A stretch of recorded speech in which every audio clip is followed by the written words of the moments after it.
Ito pong aking ituturo mga bossing ko ay para sa mga taong kailangan ng pera. Yung ora mismo, kailangan magkaroon ng pera dahil may babayaran at dahil may bibili na importante kagaya ng pagkain or pangangailangan ng ating mga anak. Ito po ay kailangan po natin ang mga sumusunod na sangkap. Kape lamang mga bossing kasi ang amoy ng kape mga bossing ko ay nagtatawag ng mabilisan na solusyon kung ano man po ang problema. Kaya di ba minsan wala ka sa mood, magtimpla ka ng kape, parang ikaw po ay parang nawawala yung parang tinatamad ka, wala ka sa mood, ayun, parang nagiging energetic po kayo. Ganon din po yun mga bossing ko sa pagtawag ng swerte. Gamitin po natin ang kape, kahit kaunting kape lamang mga bossing ko. Yan. Maglagay ka ng 1 kutsara. Yan. Yung amoy po niyan ay napakabango mga bossing. Nakakapagpakalma po yan. Pagkatapos mga bossing, kailangan natin ng barya.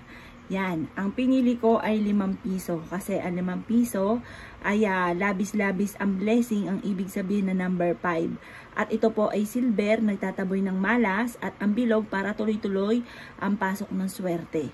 Ngayon po mga bossing, gawin nyo po ito ng mga bandang alas 7 ng umaga.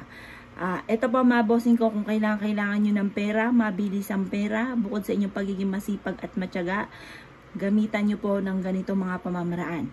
Harap ka sa gawing silangan ng mga bandang alas 7 ng umaga. At pagkatapos, ilagay nyo po mga bossing ko itong ating barya dito sa ating kape. At pagkatapos, napakabango. Kayo po ay magwi-wish, sabihin nyo po, kailangan ko ng pera. At para ako'y makabayad sa aking mga pagkakautang. Ganoon ang mga pag-wish na walang gamit na sana, direct to the point. Kailangan ko ng malaking halagang pera para maibigay ko ang lahat ng mga pangangailangan ng aking mga anak. Ganoon po mga bossing. Pagkatapos mga bossing ko, ibilad nyo lang ito hanggang alas 8 ng umaga mga bossing ko.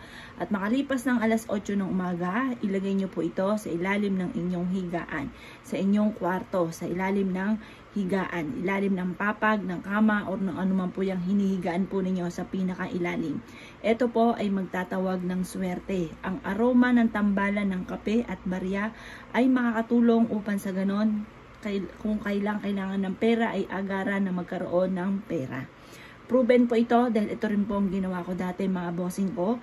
Dahil ako po ay may babayaran sa school ng aking anak. Maliit pa yung aking anak na panganay noon.